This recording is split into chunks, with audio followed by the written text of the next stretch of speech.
Ini dorong ini. Oke,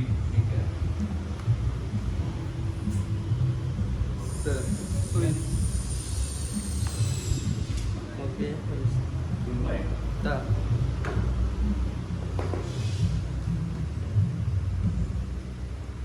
Bismillahirrahmanirrahim. Assalamualaikum warahmatullahi wabarakatuh.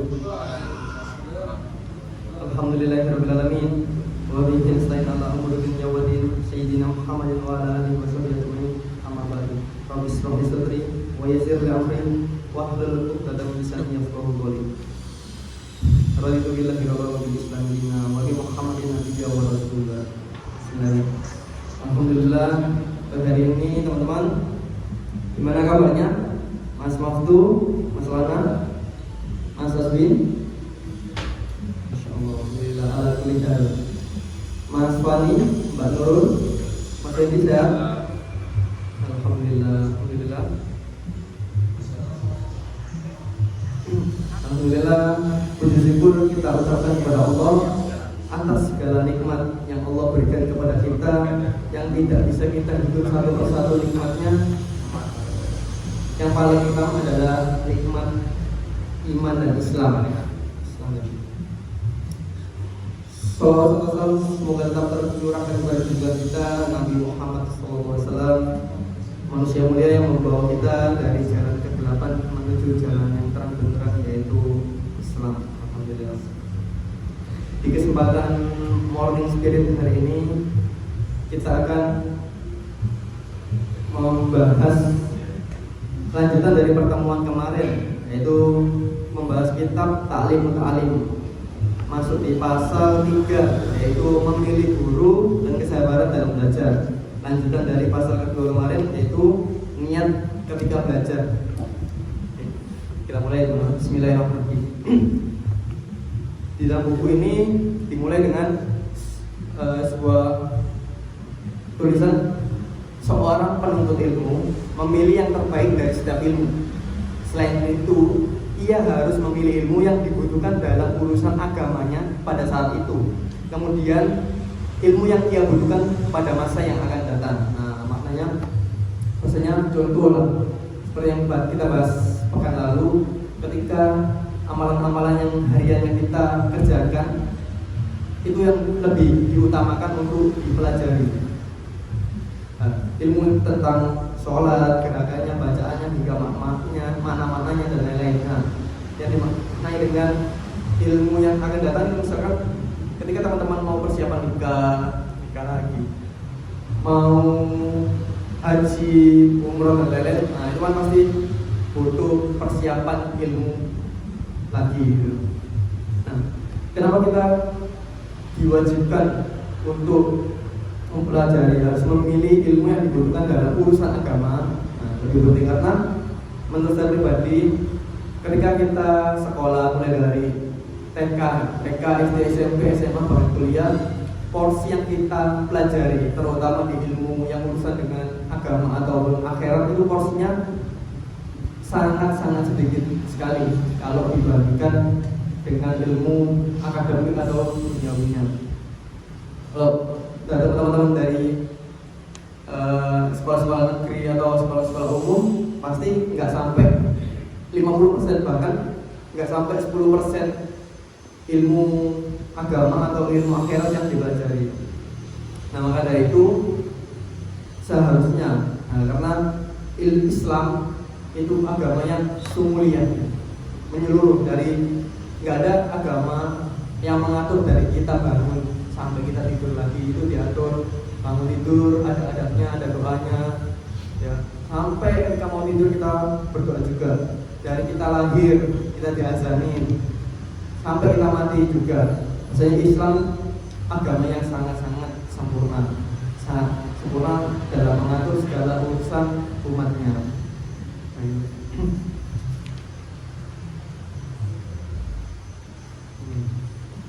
Ada perkataan dari para ulama, berpegang teguhlah dengan ilmu yang terdahulu dan jauhilah ilmu baru. Yang dimaksud ilmu baru di sini adalah ilmu yang tentang em, ilmu peradaban, perdebatan, ilmu perdebatan dan peramalan nasib. Nah, ini yang harus kita jauhi, ilmu perdebatan dan peramalan nasib. Nah, di buku ini juga dikatakan bahwasanya jangan sibuk dengan perdebatan yang mulai muncul setelah wafatnya para ulama kibar, karena hal itu dapat menjauhkan dari pemahaman, menyanyiakan umur, menimbulkan sikap kegundahan, permusuhan, dan merupakan salah satu tanda-tanda hari kiamat serta diangkatnya ilmu dan fikih. Begitulah yang disebutkan di dalam hadis. Nah, perbedaan pendapat atau perbedaan pandangan sebenarnya sudah terjadi ribuan tahun yang lalu, bahkan dari zamannya para sahabat. Yang paling saya ingat adalah perbedaan antara Umar dan Abu Bakar. Nah, pasti berbeda, mulai dari sifatnya, karakternya sudah menimbulkan perbedaan. Nah, tapi yang membedakan orang-orang terdahulu dan sekarang adalah ketika ada perbedaan pendapat dan lain-lain, yang membedakan kita zaman sekarang dengan yang terdahulu adalah adabnya. Adab dalam artian dalam zaman dahulu ketika ada perbedaan suatu pandangan atau pendapat, mereka menyampaikan kepada yang berbeda pendapat tadi dengan adab yang sangat-sangat baik, dimulai dengan mendoakan dulu, mengucapkan salam, mendoakan dan lain-lain. Setelah itu disampaikan dengan lemah lembut. Nah, baik itu lewat lisan secara langsung maupun lewat surat-menyurat. Nah, perbedaannya di akhir zaman sekarang lebih ke kalau beda-beda langsung frontal, langsung nyerang personalnya dan lain-lain tanpa harus, misalkan contoh didoakan dulu, ya, dimulai dengan nada yang rendah, nggak perlu sampai marah-marah gitu kan. Nah, adapun dalam memilih guru, nah sekarang kita memilih di pasal 3 ini kita membahas tentang memilih guru dan memilih ilmu guru dan kesabaran dalam belajar.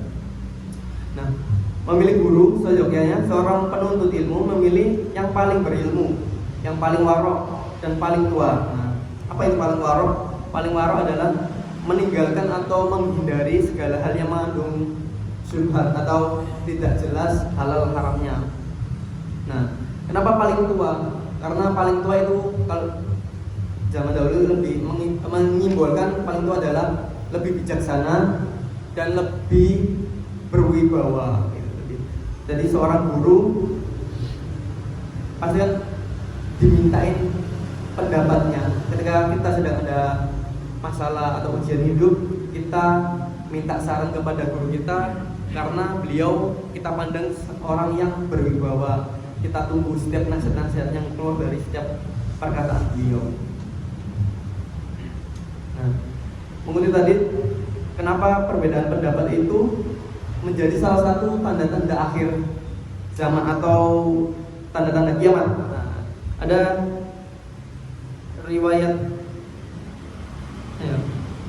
oleh Imam Muslim dikatakan bahwasanya di antara tanda-tanda hari kiamat adalah diangkatnya ilmu, maraknya kebodohan, tersebarnya khamr dan perbuatan zina. Nah, gimana? Kita apakah akhir-akhir ini dengan tanda-tanda disebutkan sangat relevan bahwasanya kita sudah mendekati hari-hari akhir zaman atau kiamat?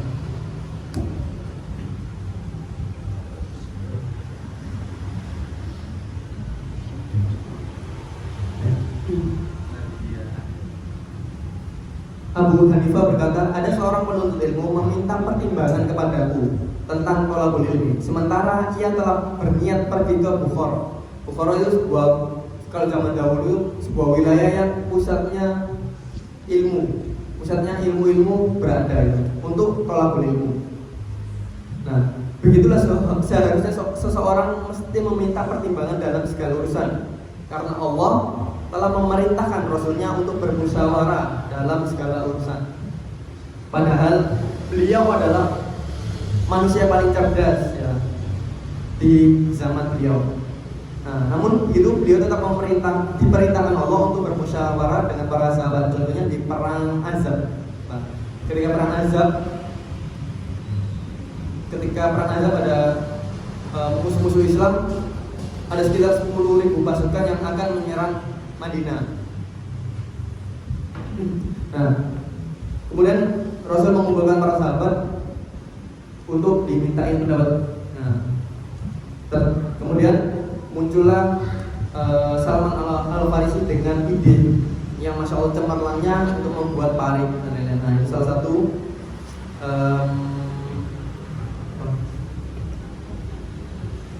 ambil aja sama aja. Nah, itu tetap lain.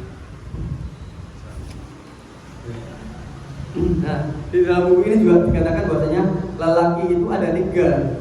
Nah, lelaki sempurna, lelaki setengah, dan bukan apa-apa. Lelaki yang bukan apa-apa. Lelaki sempurna adalah orang yang memiliki pendapat yang benar dan bermusyawarah. Nah, kalau yang lelaki setengah tadi adalah orang yang belum nikah. Kalau yang belum nikah itu agamanya yang masih sepakat ya.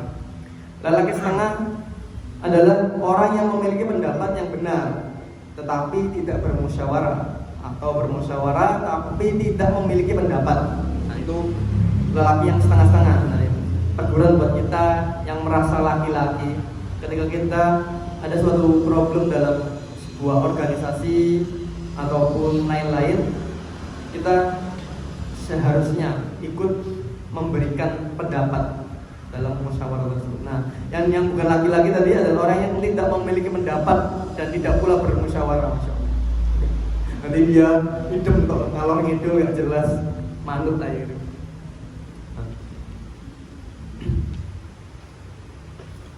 Menuntut ilmu merupakan suatu perkara yang paling tinggi dan paling sulit, sehingga bermusyawarah memusyawarahkan persoalan ini menjadi lebih penting dan lebih wajib.